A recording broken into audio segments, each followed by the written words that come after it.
Hello, Warwick. Hello, listeners. Hello, Nicole. Hello, listeners. Are we ready? Strap yourselves in, listeners. I have a listener joke today. Actually, Ooh, well, this could go one of several ways, actually. well, I won't preface it by giving you my thoughts, but this actually came from the children of one of our clients. That might give you a heads up. So Oh, hopefully those at least children it'll get be to listen. family rated. Yeah, we better keep the rest of this episode G-rated so the kids get to listen to their joke, making it onto the podcast. Righto, let's go. Why do gardeners have wet trousers? I thought you said this was going to be G rated. I don't know. Because they're always soiling their plants. Oh, it's definitely.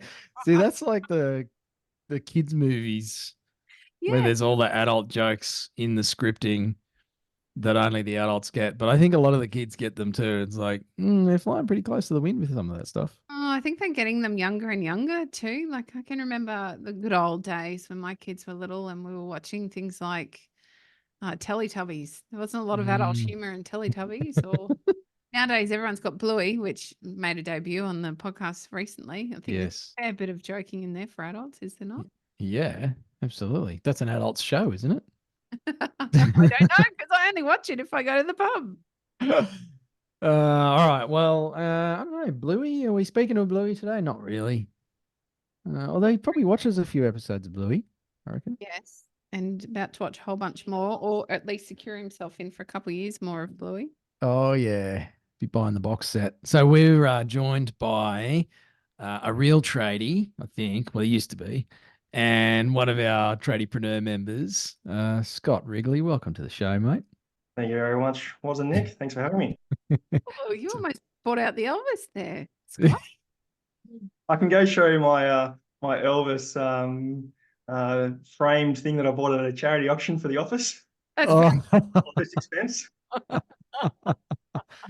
Oh dear. I think everyone with an office has one of those things hanging on the wall that cost way too much money, but it was all for a good cause. Hey, it's a donation.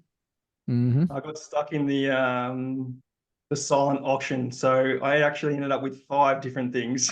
They're not very silent, really, are they? Everybody knows what's going on. Oh Yeah, yeah. And did you consume alcohol before you put your bids down? not enough.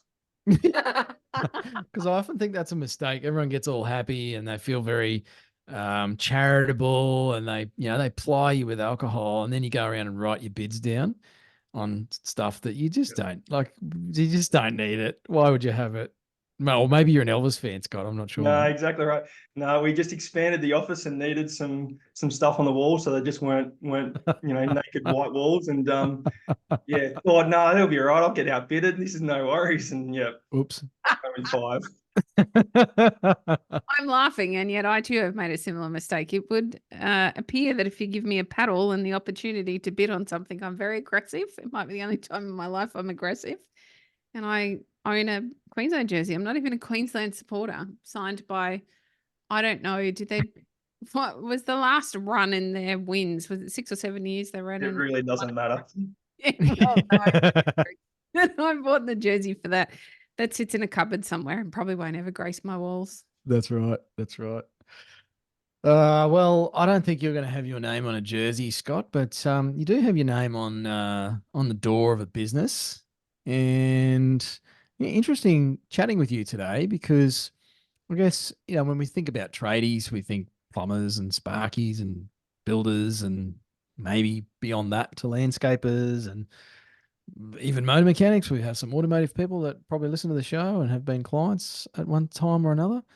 Um, you're a building certifier, Scott. Yeah, so the real sort of white collar side of a blue collar industry. A white So collar, blue collar worker. yeah. So it is interesting. And you're right. We do very much get overlooked as part of the industry or a very important piece of the puzzle Mm, that mm. makes up the whole, sort of construction industry and requirements. So yeah, it's not too bad. We don't mind sort of flying under the radar as much as we can, but certainly make our presence known when and if needed. So, Scott, who the hell are you, mate? Um, I think first and foremost is I'm a dad, and then business owner with with a little bit of things mixed in between. So yeah, as Nick alluded to earlier, I'm about to welcome baby number 2. So very excited about that, and sort of shitting myself on working out how business is going to run with 2 young kids. But no, really looking forward to it. So I think when it comes down to it, at the crux of it, I'm a tradie. Always wanted to do something with my hands. Very much into the construction, wanting to figure out how things are built, how things are work out. You won't get me in behind a public servant desk ever. So switching from building it and on the tools to being still in the industry was definitely something that I needed to do when I decided to make that change. I think it is really important to note, because pretty rare I felt that you were a builder beforehand. Mm. Yeah, there's not much, or not many of us, sorry, that are like that. A lot of people just straight away think, okay, I'll go to uni or go to TAFE and learn it from a book, and then start telling these guys that have been doing it for 30, 50 years how to do it. So yeah, certainly I think that sets me aside in our industry. Here is that I've been there, I've done that, and I know what it takes to actually build. Certainly I would not want to jump back on the tools now. I think the guys out there would have it over me, definitely with their speed and skill now. But yeah, it definitely does help with knowing what it is that we're actually going out there and approving. Got the transition from builder to building certifier. What was that like for you? That was a hard decision, but with saying that, made very easy with a couple of things. I actually busted my shoulder playing sport of all things, so nothing to do with the work. But it made it very clear to me that I then wasn't going to be in the industry when I'm 50. Mm-hmm. So, needed to make a decision for myself and the career progression that I wanted to. And then it was also financial as well at that time, trying to get a home loan to build my first house. And as a subby, thought I was doing all the right things with writing every single thing off, and quickly realizing that when it comes to banks trying to give you money, they only look at what's on paper, and didn't matter what I told them what I actually earned. They only looked at what was on paper. So yeah, it was definitely both a future progression, both to get me into the property market and doing my own thing and investing, but also career longevity as well. So how have you found, I guess, the customer response to you being different, as a builder or even a subby, I guess? There's a perception of you as a tradesperson versus now as a shiny bum, as my dad used to refer to us, as I was in an office, polishing a chair. Yep. How have you found the different perception of customers? Question. Mixed bag. We still, as a hard and fast, lifer tradie or builder, we're still seen as very much the enemy, or those relationships are sort of softened with over time, and building relationships with the right people, and them understanding our role and themselves wanting to do the right job. But as a client, yeah, it's still certainly in the ACT a bit of a unknown as to actually why am I paying this person that we hardly ever see in the construction. Primarily because everything's electronic these days, and then during construction we're only dealing with a builder. It's only really sort of emails and signatures on a piece of paper that we sort of see from a client. So they sort of, mixed understanding as to what we actually do, but it's not until we explain to them that we are actually engaged and theoretically employed by them to make sure that the build of their dream is done both compliant and to all sort of legislation and building codes.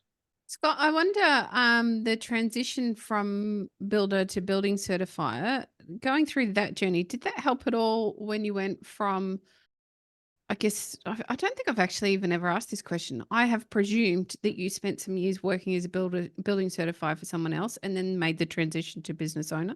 Correct. Yeah. So I suppose the backstory is I went from an apprentice carpenter, left year 12 early with my certificate because I knew that building was what I wanted to do. School wasn't for me at that time.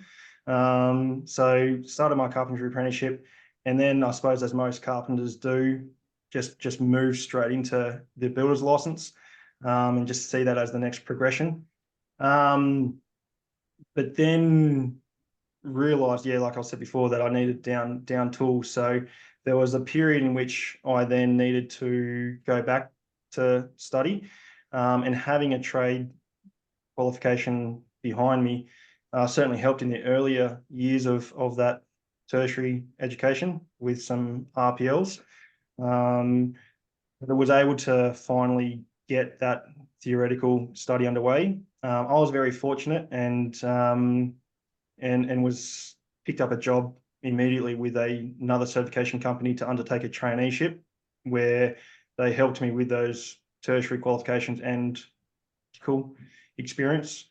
And then there was a opportunity where I managed to go out on my own, first of all in a business partnership, and then very quickly bought that partner out, thinking that I was never going to be a business owner, or certainly business owner so quickly.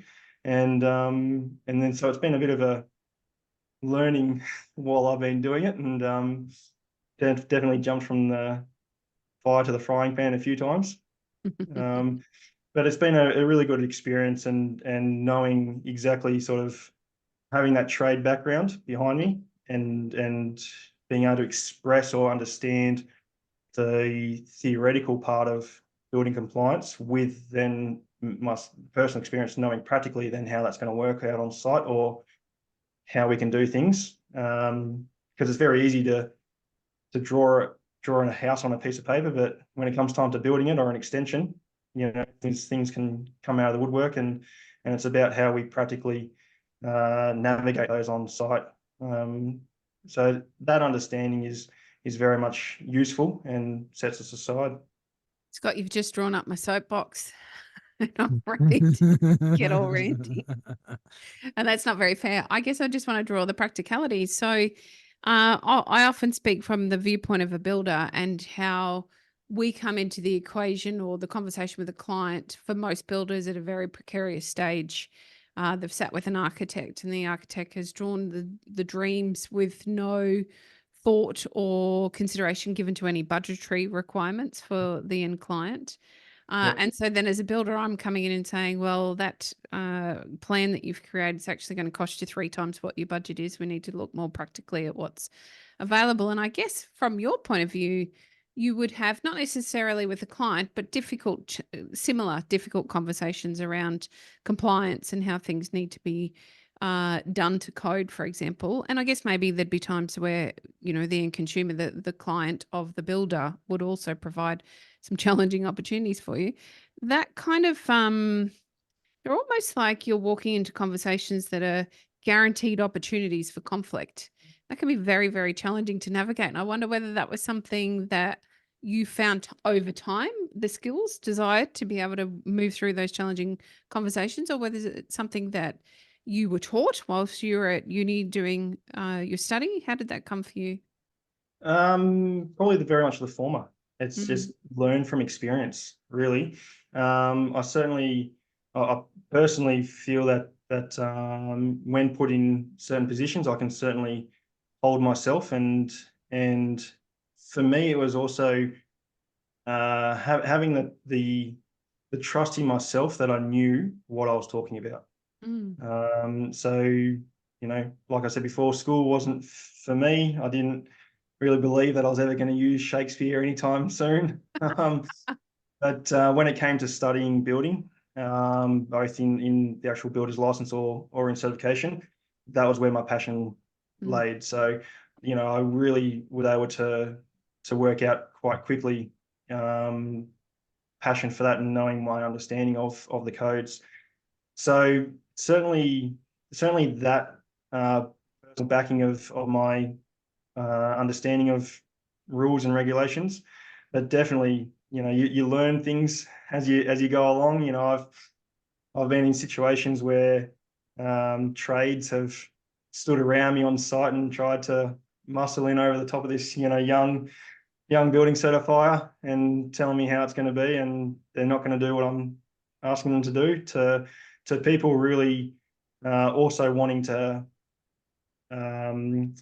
have a level of gratitude and passion in their work, and more than happy for me to pick up any non-compliances that they can learn from and not do in the future. So yeah, definitely been in some hairy sort of meetings with builders and clients, and you sort of just sit back and say, look, I'm really out of this, guys. And that's one of the key benefits of a certifier, is that we are not, when we don't get stuck into the contractual, you know, disputes between the two, as much as and try and get dragged into these type of discussions. But we just very quickly use as best language as we can to get ourselves out of their situations. Just say, look, we're here for building compliance, not necessarily building control or quality, which you know, that's a whole other sort of topic and debate.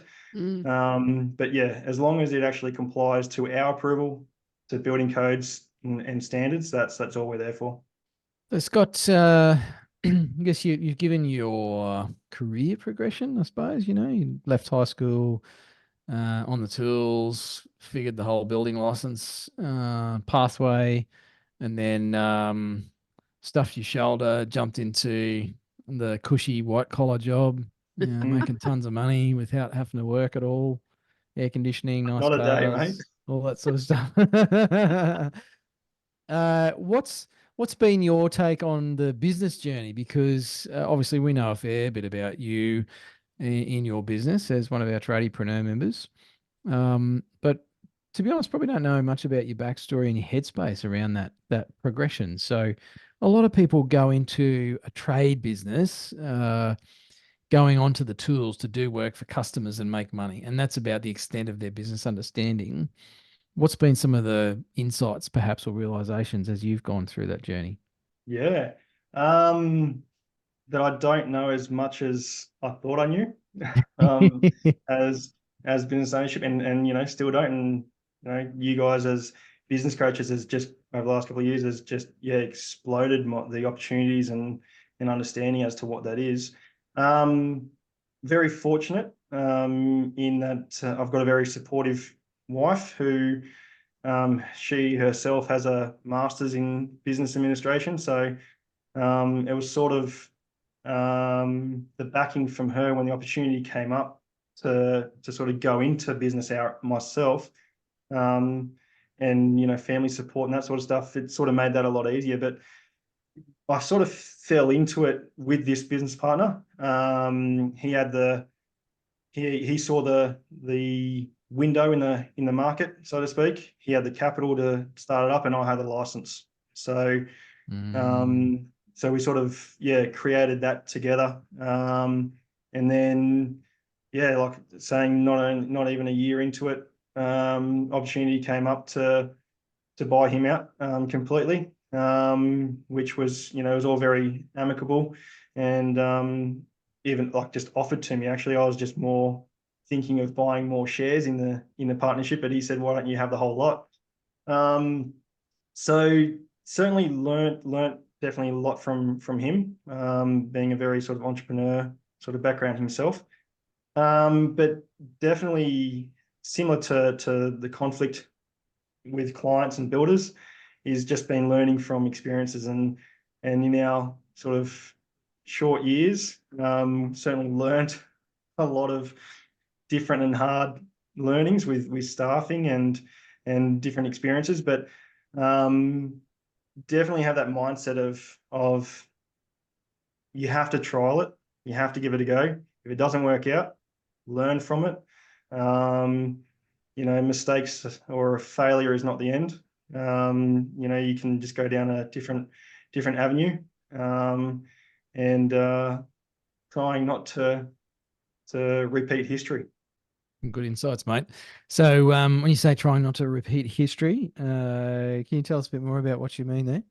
Yeah, so with some sort of staffing, understanding that finding the right staff is absolutely crucial to any business, and certainly a startup or someone in the growth phase. So being caught quite a few times in we just have to hire. We're swamped with work. We just need a bum on a seat. We'll work out the logistics of training, as we go. And that never happens. I've had a few people sort of be untruthful in their sort of descriptions or positions, and lead us down the track for a whole year in one instance, before having to let them go. Another one ended up in jail, unbeknownst to me. It's just been a huge roller coaster on knowing the direction that we need to go to, with different staffing. And then when it comes to clients, yeah, that's a whole other ball game. And certainly working with you guys closely on our increasing our A-class clients, but learning from that too, and certainly not regretful by any means as how I've gotten to today, and who I've either employed or worked with, because certainly as a startup, you just take anything you've got that comes across your desk, and it's not until we're in a position where we're able to, not all the time, but pick and choose those clients and those jobs, and have the processes and procedures in place from learning in history, knowing those red flags straight away before it becomes too much, and we're now in this sort of debate between owed money and them demanding us to come out and do an inspection so that the construction can progress to the next stage. Scott, I wonder, so there's a progression as a business owner, and you've alluded to it quite well here already. And when we start in business, we don't know what we don't know, and it creates a specific outcome. And for most people, that specific outcome looks like working longer hours, not getting the family time, the financial rewards aren't there like you think they're not. I'd love you to identify if any of those and what they were issues were for you in the early days, and then how that has changed. Like, what did you have to change to create a better outcome for you some years now into the business? Yeah, okay. I think the basis is I have a burning desire to prove people wrong. And when someone says that I can't do something, or has a impression on my abilities, I very much like to rub their face in the fact that I've been able to achieve something. So certainly family time at the start was very very hard, and certainly took a back seat for a lot of years. And that's, in reflection, that's certainly something that's on me, and trying to rectify, and especially with number 2 coming along, not something that I want to do. But the wife and I were having a chat about that upcoming date, and reflecting on 4 years ago, when in the delivery suite I was on the phone to a client, who was demanding a building approval to be issued, and they knew full well where I was, and that was just simply not able to be done. But it was the fact that I was even on the phone to them, is not something that's going to happen this time around. But it was also, I suppose, just dropping my wife in the deep end, and heading back to work pretty much straight away after our first child was born. So definitely, yeah, family was a family life, and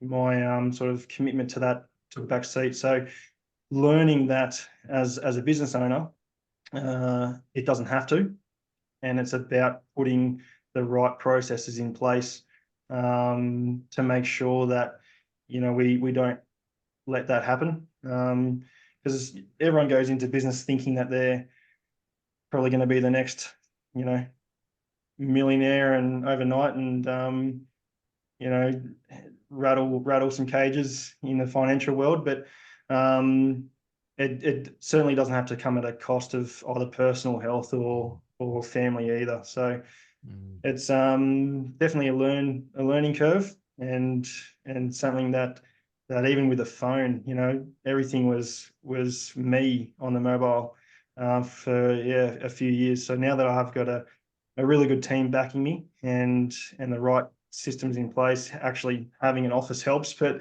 having an office phone, an office an admin sort of email and staff to direct those inquiries to, so that I am not in every circumstance. Sometimes you do have to step in as the business owner and handle something, but being able to know that, okay, I've got staff to handle that. That's what I pay them for, and I can just concentrate on running the business, doing these inspections, and knowing that things are getting done in the background that I don't need to worry about anymore. Scott, what's been some of the big, I guess, personal lessons? A lot of business ownership, for those that go on this sort of mindful path of improving and building a bit of better business, and as you talk about, striking that balance between the $1 million and the family and the other priorities, a lot of it ends up being about ourselves, and anyone who's had a coach knows that that's a big part of it. What's been some of the personal realizations or changes that you've made over the last year or two? You cannot do it alone. That is absolutely number one. So certainly in my industry, is that in Canberra being also a very sort of small certification industry, is that one-man bands fail. So personally, understanding that you don't have to wear the burden entirely. Sharing that around is not only going to help yourself, but going to help the clients and build. So there certainly became a period where I had a fear of growth and the unknown. So with that very amicable buyout from my old business partner, I was able to stay in his office, but only had the one desk in the corner. So it very quickly came a point where I needed to think of expanding and having that help, which then meant leaving the office and putting my big boy pants on and stepping out into the world on my own and trying to do it. So yeah, certainly knowing that you can do it, and it's about giving it a go and taking that leap, and as much as it needs to be calculated, and not going sort of too much above your head or biting off too much that you can at the one time. It's sort of knowing that there are services or people like yourselves to guide business owners through, and that's been the one biggest thing. Again, hats off to my wife, who said, okay, Scott, enough's enough, we need some business coaches, and she did the research and found you guys. So it's knowing that you don't have to try and figure it out yourself.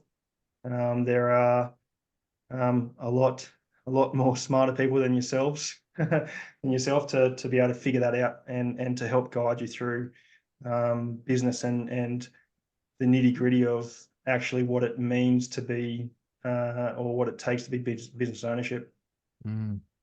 Scott, can we talk about coaching for a second? Because I don't think we've asked some of these direct questions I'd really like to ask you.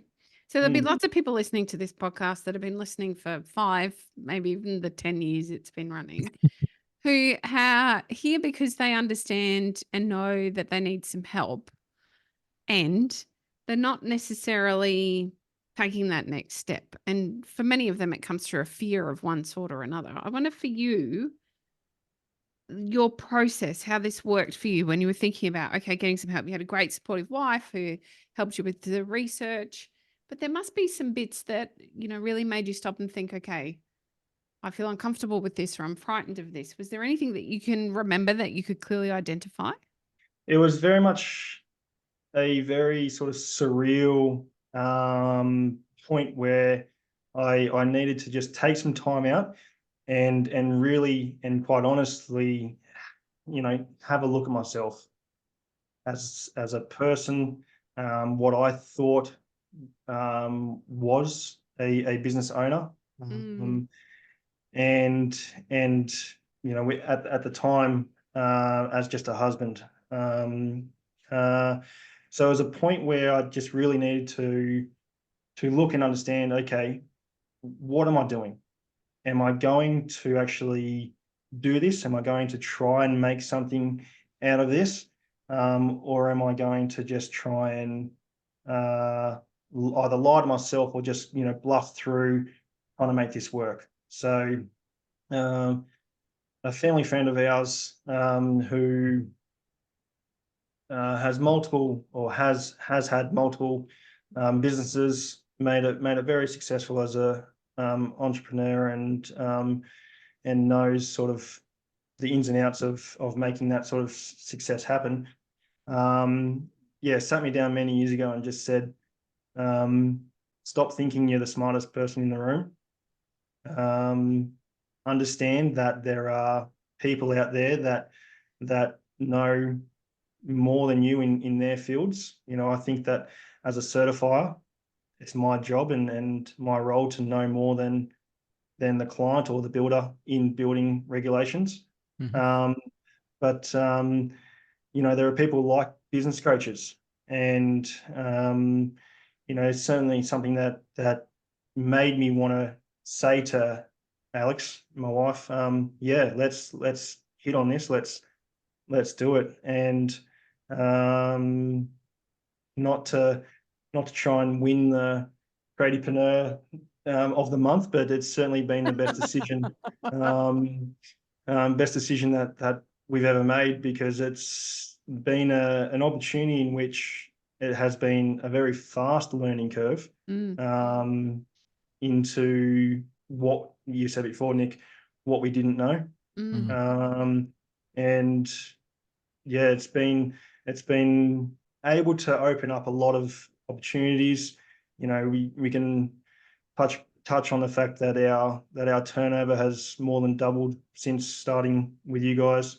We've increased staff. Our Waz's best sort of love child is systems and processes, and the fact that we've got some of those in place. Certainly not going to sit here and vouch that we're the best and we're absolutely killing it. There's still very much learning, but I think in a short period of time, knowing and learning from people who, I suppose, putting it frankly, is their job to know businesses and the secrets of that.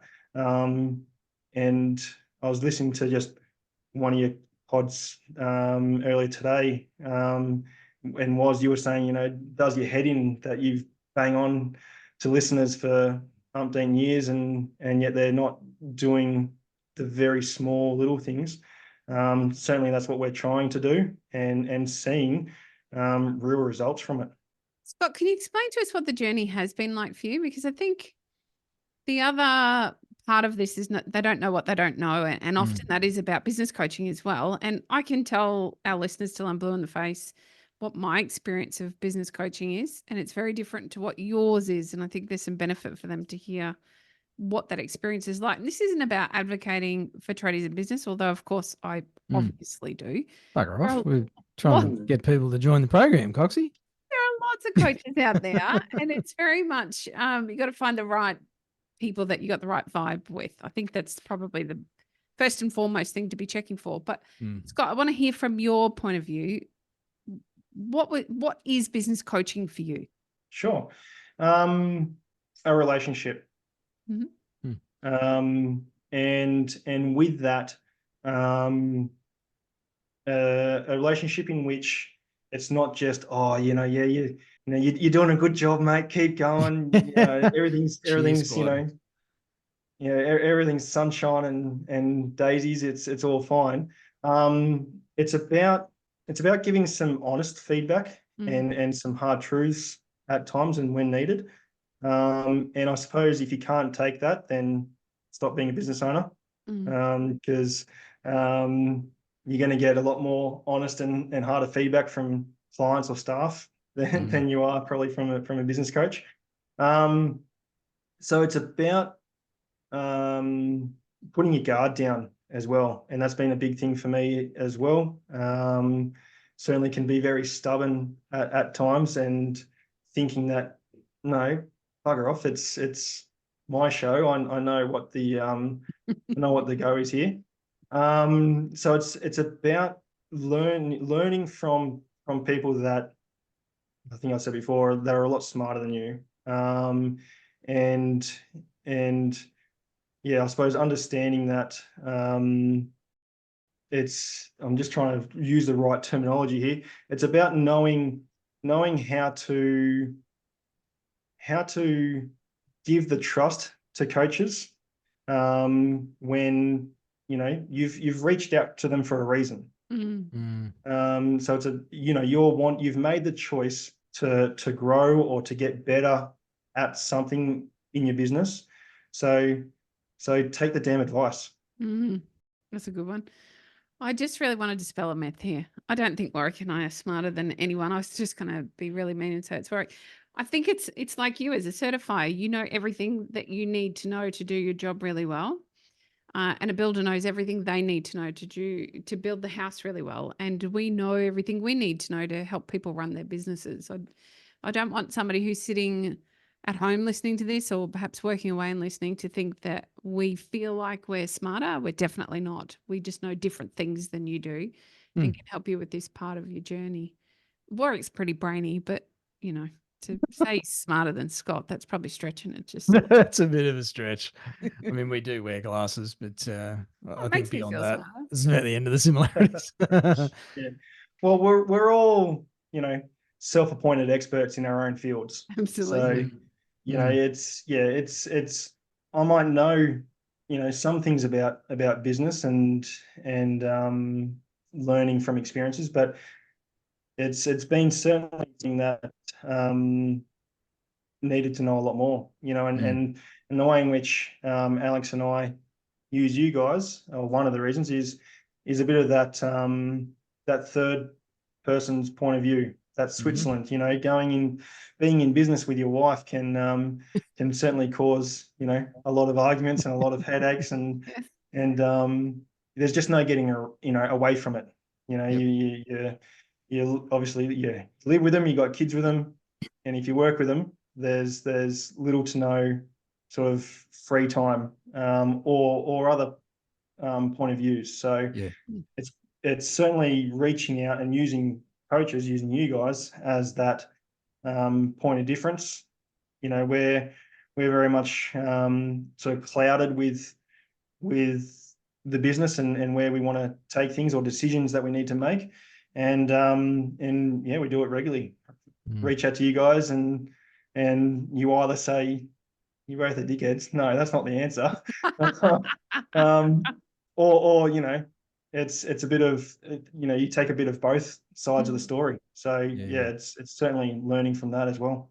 Just having that outside perspective, and I think that's the difference between, not to labour the point about being smarter, or just actually having the advantage of standing outside of everything.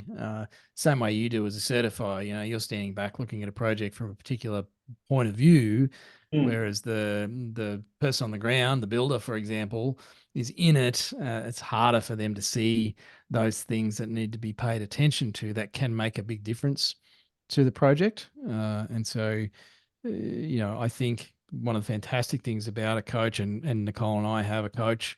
We're part of a program as well. Is that it shines the light on our business and what we're doing from a different angle, and allows us to see things differently because of someone else's perspective. Scott, I just want to talk about fear. And I know we're talking a lot about, I guess, the opportunity for our listeners to, whether it's a coach, a mentor, whether it's, done through some networking group where you get feedback from other business people. It doesn't have to be the Tradiepreneur program. Obviously, Nicole and I believe emphatically in what we do. I'd be a bit worried for any of our clients if we didn't. True. But there seems to be a couple things for me. There's fear around change and allowing someone in, like you were saying, Scott. And then there's also this problem where people are already busy. They're already overwhelmed. They've already got a lot on their plate. And doing some sort of coaching or mentoring just feels like more work and something else that needs to be attended to, and almost looks like more stress rather than less. What's been your experience with that, Scott? It's certainly a bit of a change to how I do things. Definitely, yeah. At the start, it was very much, oh no, I can't. I've got no time for this. What do you like? There's no way. And over time, and sort of letting that guard down and knowing, okay, well, actually, for me to be successful and for me to, have this business, make it profitable, have the cash and use that to have life experiences or do things personally with my family. You've got to understand that you've got to be able to make time to work on the business. If you're just stuck in with your head against the grindstone day in, day out, not thinking that you can't even catch a breath because it's so busy, you've got to try and work out a way in which you do come up for breath once or twice, and that being, an opportunity to work on the business. But even socially, every fortnight I catch up with a bunch of guys, go out for dinner, who are all business owners, and we in a sense work together as well. But it's a great opportunity socially to just head out, and every single fortnight conversations always end up around jobs that we're doing together, or different things. One's a father and son team where the dad's sort of getting the son set up to take over one day, and it's just really just sort of getting into his ear now. It's systems and processes. It's getting it set up right.